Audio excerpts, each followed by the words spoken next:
Everyone, आप सभी का संगीताज एकेडमी में स्वागत है। और आज के सेशन में हम डिस्कस करने वाले हैं diseases of plants, animals and human beings. So आज का जो सेशन रहेगा वो बहुत ही डिटेल्ड सेशन रहेगा, जहाँ पर हम प्लांट्स के जितने भी डिजीजेज हैं एनसीईआरटी के बुक में, एनिमल्स के जितने भी डिजीजेज हैं और ह्यूमंस के जितने भी डिजीजेज हैं उनको इन डिटेल पढ़ने वाले हैं, जहाँ पर हम डिजीजेस के नाम के साथ साथ उनके कॉजेटिव एजेंट, किस टाइप ऑफ माइक्रो ऑर्गेनिज्म के बारे में बात हो रही है, what is their mode of transmission, इन सभी को बारी बारी से डिस्कस करेंगे। तो इस वीडियो को अंत तक देखिए, क्योंकि डिजीजेस से बहुत ही ज़्यादा क्वेश्चन पूछे गए हैं। ठीक है, तो शुरुआत करते हैं आज के सेशन की। तो सबसे पहले हम डिस्कस करने वाले हैं प्लांट डिजीजेस के बारे में। ठीक है, तो सबसे पहला जो प्लांट डिजीज़ है वो है सिट्रस कैंकर, और इसका जो कॉजेटिव एजेंट है वो है ज़ैंथोमोनस एक्सोनोपोडिस। सो मैंने कॉजेटिव एजेंट का नाम दिया है, बट एग्जाम में कॉजेटिव एजेंट का नाम अभी तक फिलहाल पूछा नहीं गया है।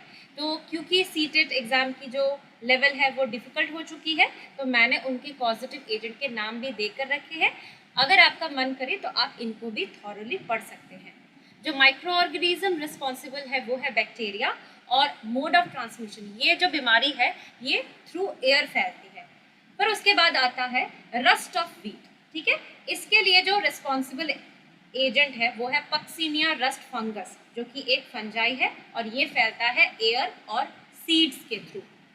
नेक्स्ट आता है येलो वेन मोजाइक ऑफ भिंडी, ओकरा। ठीक है, ये इसका जो पॉजिटिव एजेंट है वो है येलो मोजाइक वायरस, जो कि एक वायरस है और ये फैलता है इंसेक्ट्स की मदद से। आगे बढ़ेंगे, हम डिजीजेस ऑफ एनिमल्स को स्टडी करेंगे। तो बुक में 2 डिजीजेस के नाम दिए गए थे। सबसे पहला है फुट एंड माउथ डिजीज, इसका पॉजिटिव एजेंट है एप्थोवायरस, जो कि एक वायरस है, और मोड ऑफ ट्रांसमिशन है direct contact with infected animals. मतलब कोई बीमार एनिमल के कांटेक्ट में अगर हेल्दी एनिमल आता है तो बीमार एनिमल से हेल्दी एनिमल को ये जो वायरस है वो ट्रांसफ़र हो जाता है, ट्रांसमिट हो जाता है, फिर वो हेल्दी जो एनिमल है वो भी बीमार हो जाता है। उसके बाद आते हैं एंथ्रैक्स, इसका पॉजिटिव एजेंट है बैसिलस एंथ्रासिस बैक्टीरिया, और ये फैलता है इनहेलिंग और इंजेस्टिंग स्पोर्स इन कॉन्टामिनेटेड सॉइल, प्लांट्स और वाटर। तो देखिए क्या होता है कि जो स्पोर्स होते हैं वो अगर सॉइल में मौजूद हो, किसी पौधे में मौजूद हो या पानी में मौजूद हो, तो अगर कोई एनिमल सूंघता है ऐसी जगहों को या खाता है, तो तब जो स्पोर्स है वो उसकी बॉडी में जाते हैं और आगे चलकर उसको एंथ्रैक्स बीमारी होती है। अब हम जो बीमारियों के बारे में पढ़ने वाले हैं वो सभी है डिजीजेस ऑफ ह्यूमन बीइंग्स। तो सबसे पहले हम डिस्कस करेंगे बैक्टीरियल डिजीजेस, मतलब जितने भी बीमारियों को हम डिस्कस करने वाले हैं उसके लिए रिस्पॉन्सिबल कौन है, वो है बैक्टीरिया, राइट। तो सबसे पहला जो डिजीज है वो है ट्यूबरक्लोसिस, इसका कॉजेटिव एजेंट है माइकोबैक्टीरियम ट्यूबरक्लोसिस। इसका मोड ऑफ ट्रांसमिशन है through air, dust, sputum of infected person, मतलब ये हवा, धूल और जो थूक निकलती है इन्फेक्टेड पर्सन से, उनसे ये फैलता है। दूसरा जो डिजीज़ है वो है कॉलेरा, इसका जो पॉजिटिव एजेंट है वो है विब्रियो कॉलेरी बैक्टीरिया। ये फैलता है contaminated water, food and drinks, और इसको फैलाते कौन है, हाउस फ्लाइज, यानी कि मक्खी फैलाती है।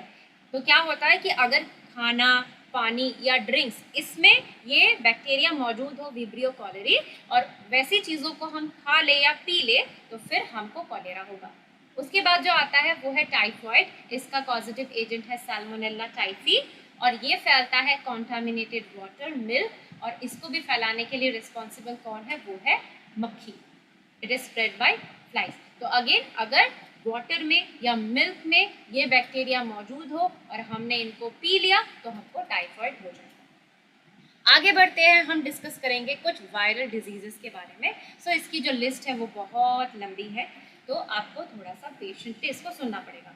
पहला जो डिजीज़ है वो है मीजल्स, और इसका पॉजिटिव एजेंट है मॉर्बिली वायरस, और ये फैलता है थ्रू एयर। ओके, उसके बाद आते हैं चिकन पॉक्स। चिकन पॉक्स का पॉजिटिव एजेंट है वेरिसेल्ला जोस्टर वायरस, और ये फैलता है through direct contact and air. तो अगर किसी इंसान को जो कि इन्फेक्टेड है, अगर वो हमारे डायरेक्ट संपर्क में आता है तब हमको चिकन पॉक्स हो सकता है, या फिर अगर हम उसके नज़दीक रहे, ठीक है, तो थ्रू एयर भी हमको ये फैल सकता है। नेक्स्ट आता है पोलियो। पोलियो फैलता है पोलियो वायरस की वजह से, और ये मतलब उसका पॉजिटिव एजेंट है पोलियो वायरस, और ये फैलता है थ्रू कॉन्टामिनेटेड फूड, एयर और वाटर, यानी कि खाना, हवा या पानी में अगर ये वायरस मौजूद रहा, और अगर हमने ऐसे खाने को खा लिया, ऐसे पानी को पी लिया, या ऐसी हवा हमारे अंदर गई, तो हमको पोलियो हो सकता है। उसके बाद आते हैं HIV एड्स, जिसका जो पॉजिटिव एजेंट है वो है ह्यूमन इम्यूनोडेफिशिएंसी वायरस। तो ये स्प्रेड होता है, मतलब इसका मोड ऑफ ट्रांसमिशन है थ्रू सेक्सुअल कांटेक्ट, मतलब अगर हम किसी के सेक्सुअल कांटेक्ट में आते हैं तो तब ये हमको हो सकता है। अगर हम किसी की इस्तेमाल की गई सिरिंजेस का इस्तेमाल करते हैं और वो इंसान अगर HIV पॉजिटिव होगा तो हमको हो सकता है। मदर टू चाइल्ड, माँ से बच्चे को पहुंचता है जब बच्चा माँ के गर्भ में रहता है, या फिर अगर कोई ब्लड ट्रांसफ्यूजन किसी को अगर ज़रूरत होती हो, तो जो इक्विपमेंट्स इस्तेमाल की गई थी ब्लड ट्रांसफ्यूजन के दौरान, वो इक्विपमेंट अगर किसी HIV पॉजिटिव पेशेंट को भी पहले इस्तेमाल कराई गई हो और फिर हमने यूज़ किया हो, तो वहाँ से भी हमको HIV एड्स हो सकता है। आगे बढ़ते हैं। स्मॉल पॉक्स, इसका जो पॉजिटिव एजेंट है वो है वेरियोला वायरस, और ये पहुंचता है हमारे मतलब एक इन्फेक्टेड पर्सन से हेल्दी पर्सन को ये ट्रांसमिट होता है through direct contact and air. फिर आते हैं कोरोना वायरस डिजीज 2019, जिसको हम कोविड-19 कहते हैं। इसका जो पॉजिटिव एजेंट है वो है severe acute respiratory syndrome corona virus, ठीक है, जो कि एक वायरस है, और ये फैलता है through contaminated air containing microscopic viral particles called virions। तो क्या होता है कि अगर हवा में वायरल पार्टिकल्स जो कि माइक्रोस्कोपिक होते हैं वो मौजूद रहते हैं, तो अगर ऐसी हवा हम इनहेल कर ले या हमारे मुंह से हवा अंदर जाए, तो ये वायरल पार्टिकल्स हमारी बॉडी में एंटर करेगा और फिर हम बीमार हो जाएंगे। फिर आता है हेपेटाइटिस। हेपेटाइटिस के 5 वेरिएंट्स है, A, B, C, D और E। तो ए वाला, उसके लिए रिस्पॉन्सिबल कौन सा वायरस है, वो है हेपेटाइटिस ए वायरस, और ये फैलता है कॉन्टामिनेटेड फूड एंड वाटर, यानी कि खाना और पानी में अगर ये वायरस मौजूद हो और हमने ऐसा खाना खा लिया, पानी पी लिया, तो हमको हेपेटाइटिस ए होगा। फिर आते हैं बी, सी और डी। बी, सी और डी जो हेपेटाइटिस है वो रेस्पेक्टिव वायरसेस की वजह से होता है, मतलब हेपेटाइटिस बी होता है हेपेटाइटिस बी वायरस की वजह से, सी होता है हेपेटाइटिस सी वायरस की वजह से, और डी होता है हेपेटाइटिस डी वायरस की वजह से। और ये फैलता है through contaminated syringes and blood transfusion equipment, मतलब किसी की इस्तेमाल की गई सिरिंज अगर हम इस्तेमाल कर रहे हैं, मतलब अगर उसको भी हेपेटाइटिस हुआ होगा तो फिर हमको भी होगा। और अगर ब्लड ट्रांसफ्यूजन के दौरान जो इक्विपमेंट का इस्तेमाल किया गया था वो अगर पहले किसी हेपेटाइटिस के पेशेंट ने इस्तेमाल की हो और वही हमने भी इस्तेमाल की, तो तब भी हमको ये हो सकता है। तो सी और डी का भी फैलने का जो तरीका है इसी वजह से होता है। जो ई है हेपेटाइटिस ई, वो होता है, मतलब इसका जो पॉजिटिव एजेंट है वो है हेपेटाइटिस ई वायरस, और ये फैलता है थ्रू कॉन्टामिनेटेड वाटर, मतलब अगर पानी में इसके वायरस मौजूद हो, जब ये वायरस अगर मौजूद हो तो फिर वो हमको बीमार कर देगा। ये एक्चुअली जो रूट क्या है वो है फीकल ओरल रूट, मतलब जो हम पूप करते हैं वो पूप क्या करेगा, अगर जो नदी के किनारे में जाके शौच का काम करते हैं तो क्या होगा, नदी में उससे जो पूप निकला, अगर वो इन्फेक्टेड पर्सन है हेपेटाइटिस ई का, तो उसके पूप में वो वायरस रहेगा, फिर वो वायरस पानी में चला जाएगा। ऐसा ही पानी अगर हम एज अ ड्रिंकिंग वाटर इस्तेमाल कर रहे हैं, उसको प्रॉपरली प्यूरिफाई नहीं किया है, बॉयल नहीं किया है, और फिर हमने क्या कर लिया, उसको पी लिया, या हम उस वाटर के कांटेक्ट में आए और समहाउ वो हमारे मुंह तक चला गया, तो तब ये वायरस हमारे बॉडी के अंदर पहुंचकर हमको बीमार कर देगा। नेक्स्ट आता है डेंगू। डेंगू का जो पॉजिटिव एजेंट है वो है डेंगू वायरस, जिसको DENV हम ऐसे लिखते हैं, और ये फैलता है bite of infected Aedes mosquito. तो एडीज मॉस्किटो जो इन्फेक्टेड है इस वायरस से, वो जब हमको काट लेती है, मतलब जब वो हमारा खून पीने आती है और अगर वो इन्फेक्टेड हो तो फिर हमको डेंगू होगा। आगे बढ़ते हैं, अब डिस्कस करेंगे कुछ प्रोटोजोअन डिजीज, ठीक है, यानी कि इसका जो पॉजिटिव माइक्रो ऑर्गेनिज्म है वो क्या है, वो एक प्रोटोजोआ है, राइट। तो पहली जो डिजीज है वो है मलेरिया। इसका पॉजिटिव एजेंट है प्लाज्मोडियम। ये फैलता है bite of infected Anopheles mosquito, मतलब जो इन्फेक्टेड एनोफिलस मस्कीटो है वो अगर हमको काट लेती है, जब वो हमारा खून पीने आती है तो हमको मलेरिया हो जाएगा। नेक्स्ट है एमीबिक डिसेंट्री, जिसको हम एमीबाइसिस भी कहते हैं। इसका पॉजिटिव एजेंट है एंटामीबा हिस्टोलाइटिका और ये फैलता है contaminated food, faeces and water, यानी कि खाने में, पानी में या पूप में, यानी कि फीसिस में अगर ये प्रोटोजोआ मौजूद रहा और समहाउ वो हमारे कांटेक्ट में आया, ठीक है, तो फिर हमको ये बीमारी होगी। आगे है स्लीपिंग सिकनेस। इसका जो पॉजिटिव एजेंट है वो 2 है, ठीक है, मतलब यहाँ पे जो सब स्पीशीज है वो अलग सी है। तो पहला वाला है ट्रिपानोजोमा ब्रूसेई गैम्बियंस और दूसरा है ट्रिपानोजोमा ब्रूसेई रोडिसियंस, ठीक है, और ये फैलता है बाइट ऑफ सेसे फ्लाई, ठीक है। सेसे फ्लाई अगर हमको काटती है जो कि इन्फेक्टेड है इस प्रोटोजोआ से, तो फिर हमको स्लीपिंग सिकनेस होगा। नेक्स्ट है लिशमैनियासिस।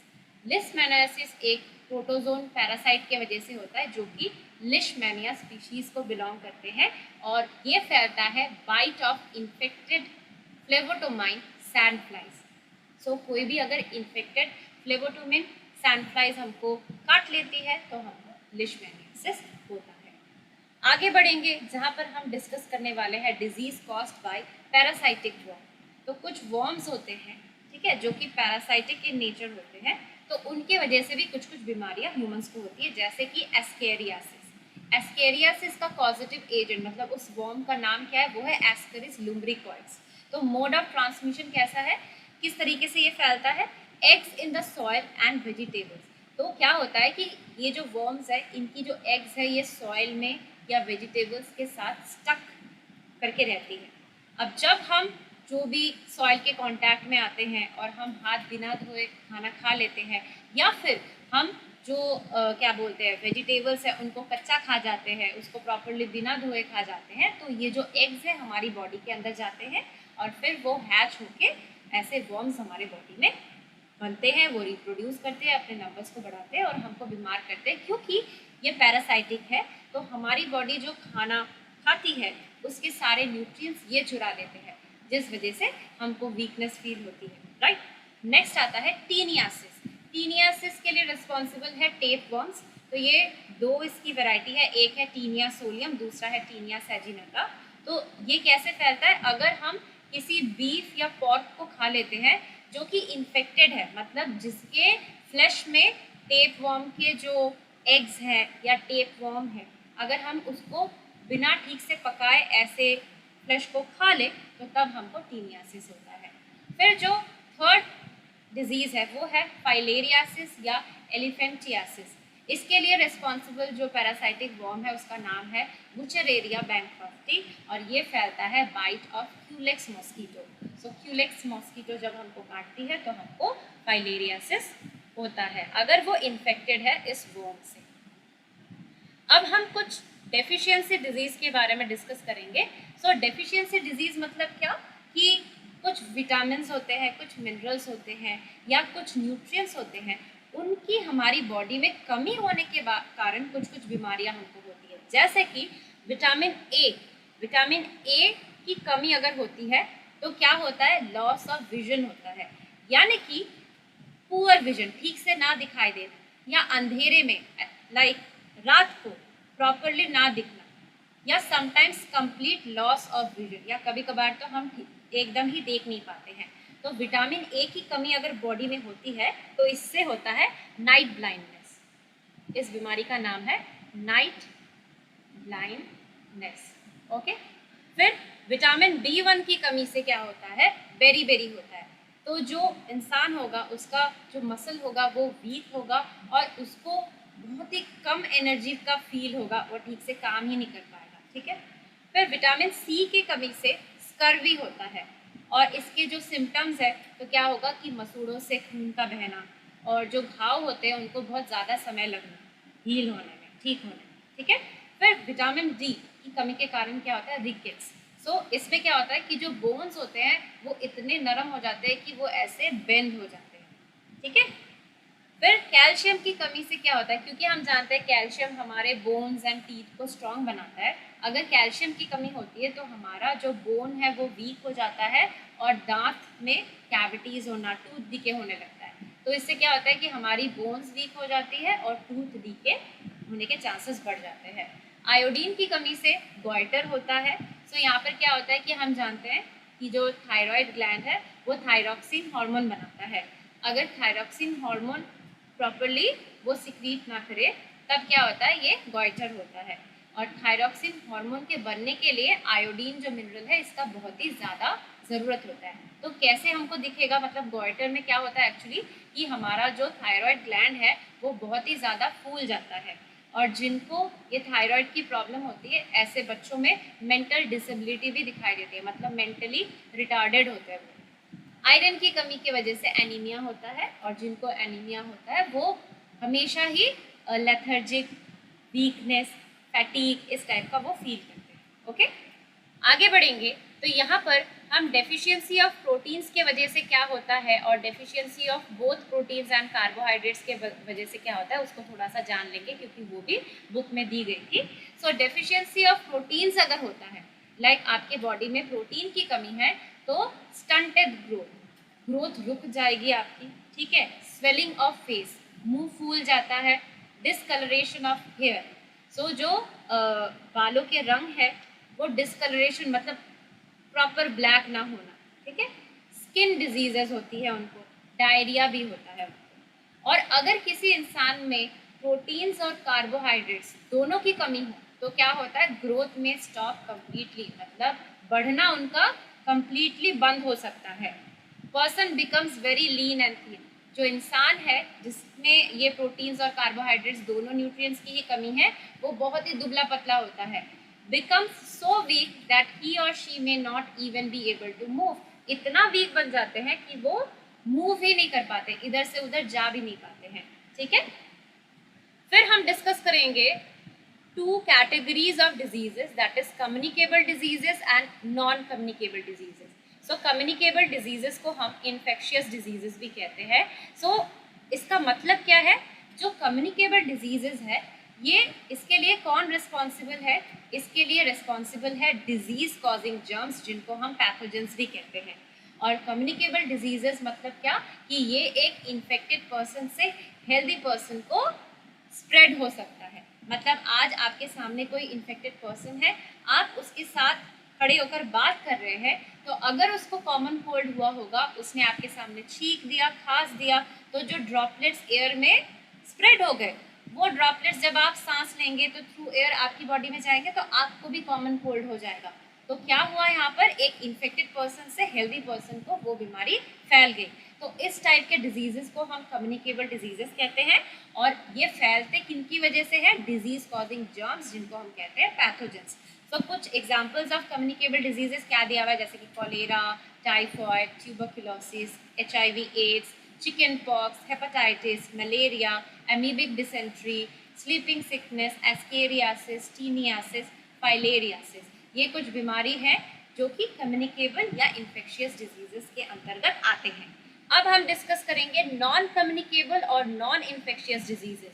तो नाम से ही पता चल रहा है कि यहाँ पर कोई भी पैथोजन या कोई भी जर्म नहीं होता है रिस्पॉन्सिबल बीमारी के लिए, और they can not spread from a patient to another person, मतलब वो किसी इन्फेक्टेड पर्सन से हेल्दी पर्सन को नहीं फैल सकता बाय कांटेक्ट, मतलब डायरेक्ट कांटेक्ट, और बाय एनी अदर मेथड, ना पानी से ना खाने से, ठीक है, ये इस तरीके से नहीं फैलता है। तो कुछ बीमारियां जो कि नॉन कम्युनिकेबल डिजीज़ है या नॉन इन्फेक्शियस डिजीज़ है, यहाँ पर एग्जांपल्स मैंने बताई हुई है, वो है beriberi, scurvy, goitre, rickets, kwashiorkor, night blindness, diabetes. कौन सी diabetes, diabetes mellitus, diabetes insipidus नहीं, डायबिटीज़ मेलिटस, ठीक है, वो है नॉन कम्युनिकेबल डिजीजेस। फिर है haemophilia, thalassaemia, hay fever, asthma, arthritis, cataract, depression, schizophrenia and cancer. तो मैंने जितने भी एग्जाम्पल्स थे हो सकते थे मैंने सभी यहाँ पर दिए हैं, तो यहाँ पर आपको थोड़ा सा इनको याद रखना पड़ेगा। तो इसी के साथ मेरा आज का सेशन यहीं पर समाप्त होता है। आशा करती हूँ कि आपको आज का सेशन मेरा पसंद आया होगा। अगर पसंद आया है तो प्लीज़ इस वीडियो को लाइक एंड शेयर कीजिए, मेरे चैनल संहिताज एकेडमी को सब्सक्राइब कीजिए और जो बेल आइकन है उसको प्रेस करके रखें ताकि आपको मेरे चैनल पर लेटेस्ट वीडियोस की अपडेट्स टाइम टू टाइम मिलते रहे। अपने नेक्स्ट सेशन में हम डिस्कस करने वाले हैं प्रीवियस ईयर्स क्वेश्चंस जो कि सीटेक साइंस पेपर 2 में पूछे गए हैं। और टॉपिक क्या रहेगा? टॉपिक रहेगा diseases in plants, animals and human beings. Okay, so मिलते हैं अपने नेक्स्ट सेशन में। Till then take care and bye bye.